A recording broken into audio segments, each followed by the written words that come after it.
Olá pessoal, aqui é o professor Valder, da plataforma Sou Mais Online. A aula de hoje é essa besteirinha aqui, que todo mundo sabe, não vai ter problema nenhum.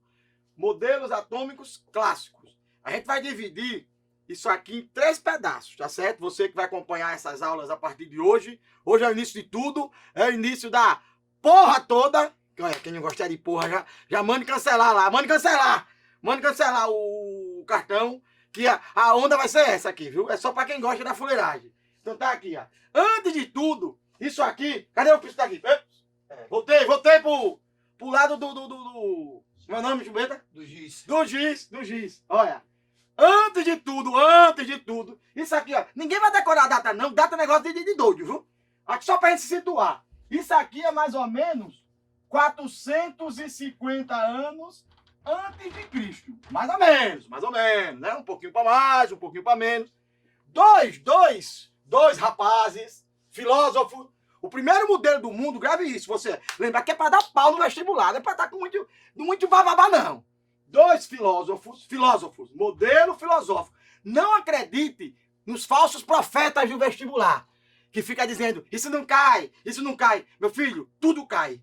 Tá aí o Enem, que caiu o modelo de Dalton. Muita gente não dava. E o tio Val, todo ano, lapada na porra, dando o modelo de Dalton. Então tá aqui, ó. O modelo filosófico foram os 2 primeiros homens, Demócrito, grave, e Leucipo, a definir a palavra átomo.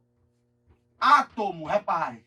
Cuidado, e vocês vão se acostumar comigo assim, ó. Eu vou estar dando o assunto e vou dizer aonde você não errar. Os caras vão querer empurrar átomo para Dalton. Porque Dalton, ele é o mais famoso da origem. Porque quando o cara lembra de modelo, a gente lembra de Dalton, Thomson, Rutherford, Bohr e o atual. Mas os 2 primeiros cientistas, homens, cientistas humanas, das ciências humanas, Demócrito e Leucipo, foram eles que definiram pela primeira vez a palavra átomo. Átomo vem de a, não, e tomos significa parte. Átomo significa o que não tem parte, o que é indivisível. Então, para esses 2 filósofos, eles achavam o seguinte, que a matéria ela podia ser dividida, e depois ela não podia mais ser dividida. Seria uma menor parte. Essa menor parte que não podia mais ser dividida se chamou de átomo. Átomo. Só que não foi muito visto bem por Aristóteles. Aristóteles, mais ou menos 350 anos, ele sabe, né? Tá ligado que vai diminuindo, né? Antes de Cristo é diminuindo, se aproximando da idade dele, do nascimento dele. Então, mais ou menos 100 anos depois, Aristóteles não foi muito aceito, não aceitou muito essa ideia. Para Aristóteles, eu não vou copiar, mas vocês vão ver as imagenzinhas que vai ficar paralelo, eu vou pro cantinho ali, ó.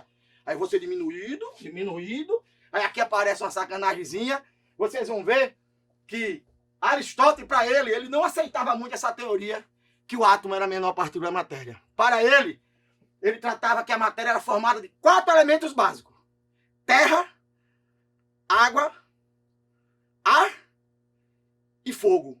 Ou seja, para fazer uma pessoa, eu misturar um pouquinho de ar, um pouquinho de terra, um pouquinho de água e um pouquinho de fogo. Ideia também fora do contexto hoje atual da nossa química. Mas por muito tempo mesmo, só perto lá de 1766, né, no início do século XIX, foi que Dalton comprovou cientificamente um bocado de coisa errada. Foi o que caiu no Enem desse ano, né, de 2019.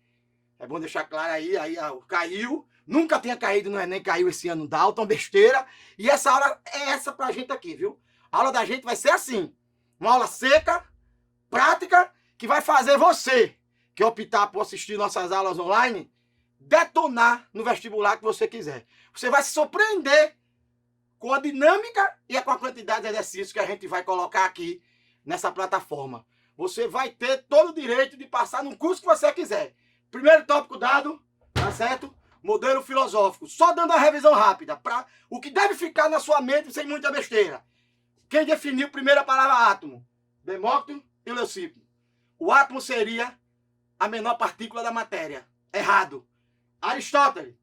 A matéria era formada pelos 4 elementos básicos: ar, fogo, terra e água. Depois dos filósofos e de Aristóteles, aqui é passado, antes de Cristo, vem pela primeira vez, vem um cientista, tá certo? A definir a palavra átomo. Porque a gente fala cientista, apesar que as ciências humanas também é reconhecida. Mas quando a gente fala de ciências exatas, esse cara é chamado de Dalton. Eu quero pedir a liberdade a vocês que estão do lado de lá e eu do lado de cá, para chamar o cara por intimidade, né? Chamar de Dalton. Não vou falar o nome completo não, mas eu vou procurar botar sempre o nome completo aqui. John Dalton. Aí, o tempo, certo? Só para você se situar, não vai decorar negócio de data, não vai dar uma de doido, não. Não decore negócio de data. Olha, emagrecia, o cinto caindo. Teu filezinho, ô porco. Olha, aqui, repare, não vai negócio de data, não. É só para você situar, porque às vezes você situando a data, você mata, mas não é obrigado. Esse cara chamado de Dalton, ele acabou com isso aqui. Acabou com a ideia. Aqui era só ideia. A ideia. Repare, dois caras debaixo de um pé de árvore e disse, e aí, meu irmão, e aí? Tu acha que o mundo é como? Ele fez, sei lá, cara, deve ser átomo. É mesmo, bicho, é átomo. Pronto, essa é a ideia filosófica. E muita gente acreditava. Esse cara não. Usando as leis ponderais, detalhe importante, viu, pessoal? Eu não vou explicar as leis ponderais agora. Eu vou explicar mais num módulo à frente, que é a lei de Lavoisier, lei da conservação da massa, que é a lei de Proust, lei das proporções definidas, e a própria lei de Dalton, que é a lei das proporções múltiplas. Isso é uma aula mais à parte. É uma aula onde a gente já vai meter um cálculozinho. Eu só quero aqui, para você detonar em vestibular. Eu só quero que você saiba que Dalton, para lançar o modelo dele, o modelo de Dalton só foi possível devido às leis ponderais. Todo modelo, ele tem um pré-requisito científico. A gente vai trabalhar assim. O pré-requisito científico de Dalton, por exemplo, a apostila que vocês vão ter direito em PDF, ela vem nesse padrão. Pré-requisito científico. Ela vem bem sequinha. Aí vem leis ponderais. O que Dalton falou, é o que eu vou dizer agora. Então, com esse pré-requisito, sem essas leis, Dalton não faria o modelo dele. É o pré-requisito científico. Como Dalton definiu o seu átomo? Aí aqui é mamada, viu? Aqui é mamada. Não vá com muito bababá, negócio de vestibular não, senão você pira. O modelo de Dalton é aqui, ó. Repara pra você. Repara, pra você passar, você tá olhando, aprendei. Vou cobrar dela aqui. O que aqui é? Vem pra aqui, só ficar escrevendo ali. É coprodutor, eu tô com 3 coprodutores. Olha, como era o átomo de Dalton. Olha que lindo, olha que lindo. Maciço, olha. Maciço, esférico, indestrutível e o último, indivisível. O mais importante, viu? Segundo Dalton, o átomo não podia ser dividido. O átomo era a menor partícula da matéria. Tem uma ideia mais ou menos daqui. Só que aqui ele provava em teorias práticas. Aí o cara dizia, John é o nome, né? Dos amigos, das amigas, das primas. John, mas a gente não entende. Como seria mais ou menos a gente que é leigo, a gente leigo. Como seria o modelo de Dalton? Aí ele dizia, é uma bola de bilhar, minha filha. Olha, que maravilha. É uma bola de bilhar. Uma bola de sinuca. Ô, professor, eu posso considerar o modelo de Dalton como um maracujá? Não, porque ele é oco. A bola tem que ser maciça. Eu posso considerar, professor, o modelo de Dalton como fosse uma melancia? Não, porque a melancia, apesar de ser maciça, ela tem divisões, tem uns caroços. Então, por que ele comparou uma bola de bilhar, uma bola de sinuca, uma chimbra? O pessoal de fora, porque esse vídeo vai voar o mundo. Uma bola de gude. Né? Aqui a gente chama ela gude de chimbra. Uma bola de gudezinha. Maciça. Olha, meu filho. Só falta uma coisa para gente terminar. E quando eu dou minhas aulas presenciais, isso tá certo, pessoal? Eu não vou copiar. Isso você pega na apostilazinha que tá anexada aqui no nosso site. Só falta uma coisa para a gente terminar, que foi que o Enem, em 2019, bateu com força. Segundo Dalton, aprenda o que eu vou dizer, viu? Segundo Dalton, em cima das leis ponderais, se os átomos fossem iguais, eles teriam obrigatoriamente propriedades iguais. E se os átomos fossem diferentes, eles teriam propriedades obrigatoriamente diferentes. É um erro de Dalton, apesar de que também tem um bocado de erro, mas essas duas últimas informações elas estão erradas porque Dalton não conhecia os isótopos, que a gente vai ver futuramente. O que são isótopos? São átomos iguais, que apresentam massas diferentes e apresentam propriedades físicas e radioativas diferentes. E ele esqueceu também, esqueceu não, ele não sabia que existiam os isóbaros, que são átomos diferentes que apresentam a mesma massa, o número de massa. Então, Dalton, não, por desconhecimento de isótopos e isóbaros, ele foi levado a um erro grande. Então, cuidado, viu? Segundo Dalton, cuidado que quando o vestibular pergunta, ele pergunta segundo fulano. Segundo Dalton, átomos iguais apresentavam propriedades químicas iguais. Átomos diferentes apresentavam propriedades químicas diferentes. É o modelo da bola de bilhar. Professor, para fechar, rápido, átomo maciço, esférico, indestrutível, indivisível. Modelo de Dalton. Finalizando a nossa aula 1, a gente fecha com esse rapaz aqui, ó. Thomson. Joseph John Thomson. Como eu já disse, o ano aqui é só para a gente se situar, né? Nasceu, morreu, foi embora, partiu com mais de 1000. E aqui o ano que ele lançou o modelo dele, 1897. Antes de falar de Thomson, porque Thomson, meu filho, eu resumo aqui, rapidinho. Você bota debaixo do braço e mata no vestibular. Porque você não pode dar uma de doido querer estudar o que não precisa. Lembre que isso aqui é uma aula online feita para você detonar nos vestibulares. Agora, ela sozinha, tá certo? Não consegue isso. Você precisa fazer os exercícios que vão estar anexados. Só que eu vou dar uma aprofundada, viu? Não vai ser essas aulas onlinezinhas que a aluna fica assim... Não. Eu vou dar uma aprofundada. Vai pra aqui. Para ali. Vamos pra aqui. Vamos pra aqui. Vamos pra aqui. Preste atenção no que eu vou explicar para poder fechar todos. Então, isso é uma baba. Eu vou falar muita besteira, mas então, isso é uma baba. Para Thomson formular o modelo, lembra que eu disse no tópico passado, em Dalton? O que fez Dalton formular o modelo dele? Uma base científica. A base científica de Dalton foram as leis ponderais. Sem as leis ponderais, Dalton não tinha feito o modelo dele. Todo tem que ter uma base científica. A base científica de Thomson foram essas duas bases aqui. Ó. A descoberta da radioatividade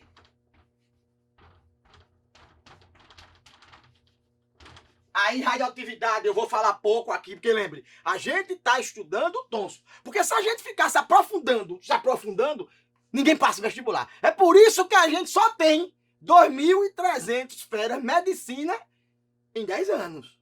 A gente só tem isso.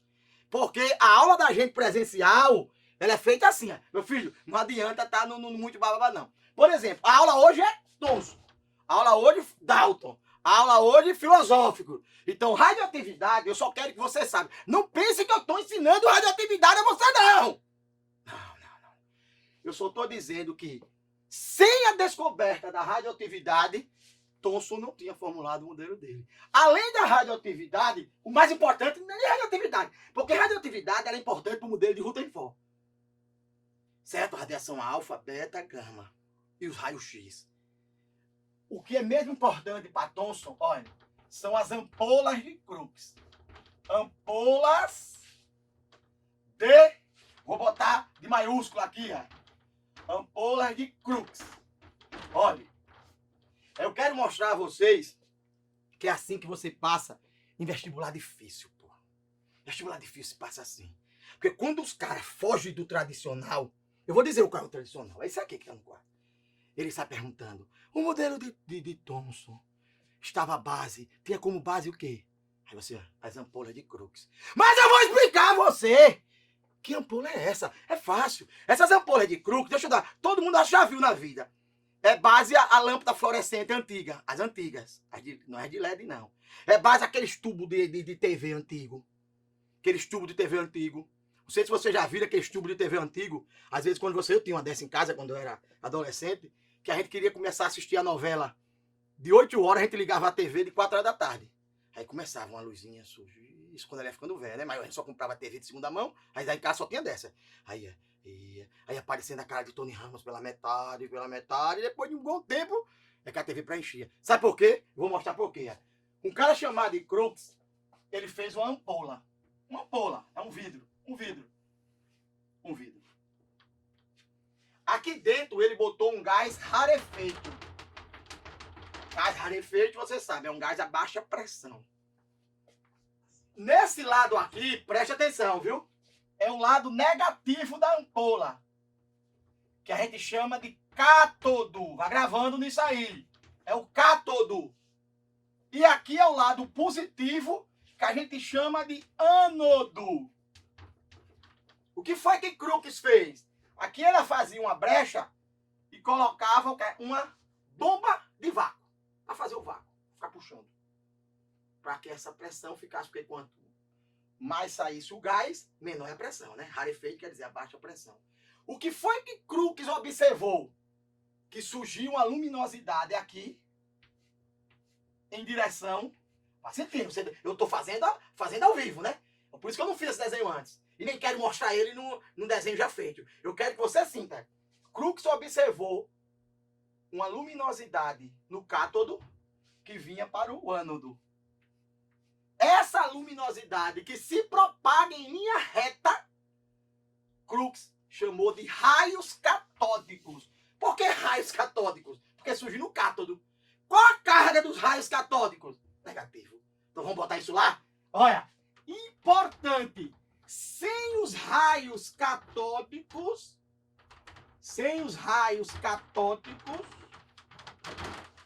Thomson não teria feito o seu modelo. Então seja rápido e breve. O que fez Thomson pensar em fazer o seu modelo? A descoberta dos raios catódicos. Se ele se aprofundar, como foram descobertos os raios catódicos? Aí você mata. Descobertos por Crookes em uma ampola com gás rarefeito, onde uma luminosidade surgia no cátodo, por isso que o nome é catódico, não tem nem como você errar.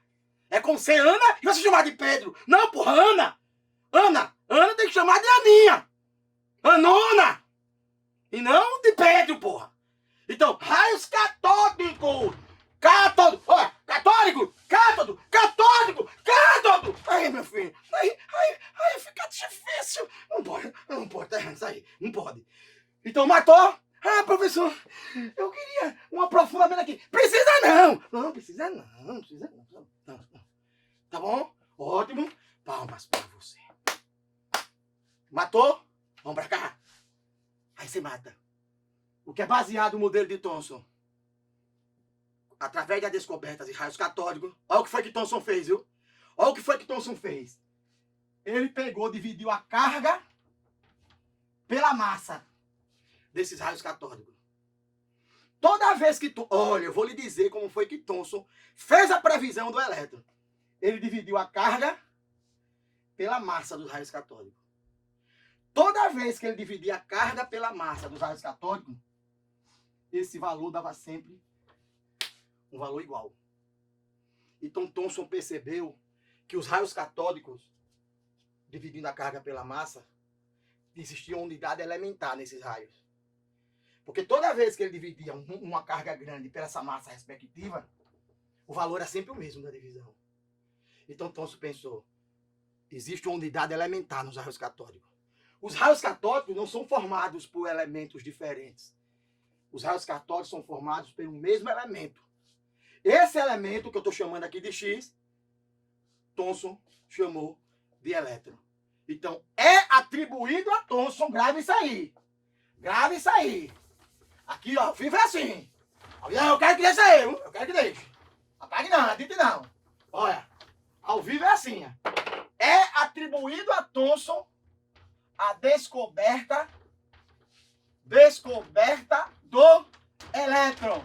Agora, professor, eu vou fazer um vestibular mais difícil. Aí sabe o que é que ele pergunta?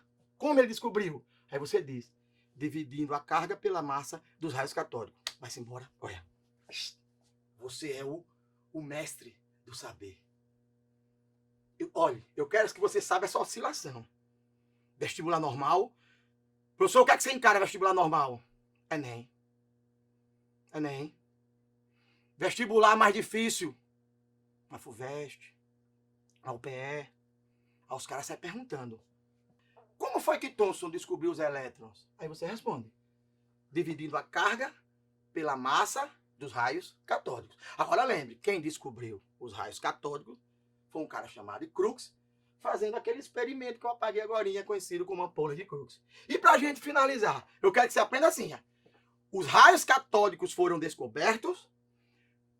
Thomson, estudando esses raios catódicos, ele descobriu que eles eram formados por uma unidade elementar que ele chamou de elétron.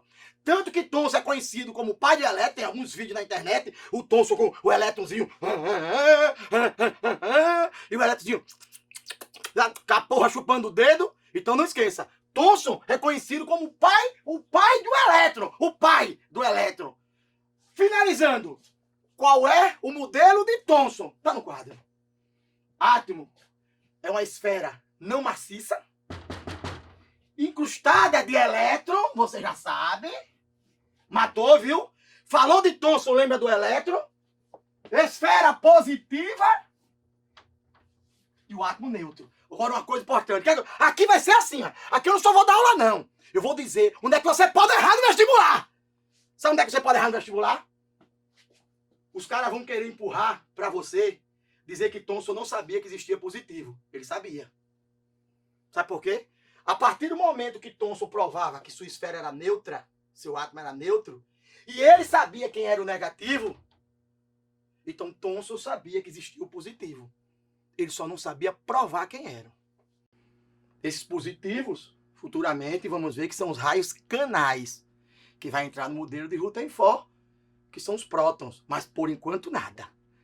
Então aprenda assim, o átomo de Thomson, ele é neutro, formado de uma carga negativa, que ele provou que eram os elétrons, e formado de uma carga positiva, que ele não sabia provar quem era. Ele sabia que existia, só não sabia. Sabe qual é o modelo de Thomson para a gente finalizar? Conhecido como pudim de passas. Na verdade, o pudim é de ameixa, mas eu acho que ele gostava com passas, né? Conhecido como pudim de passas, onde o pudim, já eu vou comer um, adoro pudim, adoro. Onde eu vou comer um já, eu devia ter trazido a porra do pudim. É esse negócio, produção, que não pode deixar de ter. Numa dessa você já jogava o pudimzinho, aí eu engolia. Não é pra cortar nada disso não, se cortar eu não venho gravar mais não. Olha, aí o pudim seria a parte positiva. Imagina o pudim. E as passas seriam a parte negativa. Essas passas, é só uma analogia, né? Seriam os elétrons, que são os raios catódicos. E o pudim, Thomson não sabia provar quem era, só sabia que existia. Aí hoje, alguns vestibulares, eles fazem outras comparações. Por exemplo, não fica uma comparação muito fiel, mas dá para entender. Por exemplo, eu já vi vestibular comparar o modelo de Thomson a um brigadeiro. O brigadeiro não o militar, o brigadeiro, o chocolate. Onde a parte do chocolate seria o positivo e o granulado seria os elétrons. Só que não fica muito fiel porque o granulado só vem na superfície. E os elétrons não estavam só na superfície. Seriam totalmente dentro do brigadeiro. Ou seja, é porque na época não existia. Mas hoje o panetone de frutas cítricas seria uma coisa melhor. Se tivesse uma forma circular. Porque o panetone seria um positivo e as frutas cítricas recheando totalmente o panetone, né? Seriam os elétrons. Pra gente terminar, eu vou dar uma frase famosíssima de Thomson. Ele dizia assim: o átomo é um fluido positivo, o fluido seria o pudim, recheado de cargas negativas, que seriam as passas. Onde esse átomo Ele é neutro. Revisando para terminar. Átomo de Dalton. Vamos começar pro filósofo. Demócrito e Leucipo foram os primeiros homens a usar a palavra átomo. Não divisível. Átomo de Dalton. Maciço, esférico, indestrutível, indivisível, bola de bilhar. A partir de Thomson, o átomo sai de indivisível para divisível. O que é que faz o átomo mudar de patamar? A descoberta do elétron. A descoberta do elétron, lembrando, graças à radioatividade e os raios e as ampolas de Crookes, os raios catódicos, com a descoberta do elétron, o átomo sai do patamar de indivisível para divisível. Então o átomo de Thomson, ele é divisível, é neutro. A maioria é positiva, Thomson não sabe quem é, recheado de negativos. Um erro grande de Thomson era dizer que os elétrons estavam misturados com os positivos. Isso a gente vai ver mais na frente, que eles estão em locais, em duas regiões distintas. Professor Walder, aula 1, terminada, lá na nossa plataforma Sou Mais, online. Toda vez esqueço, tem que precisar da produção. Já já a gente começa a outra gravação. Tchau, tchau. Um beijo do tio Val.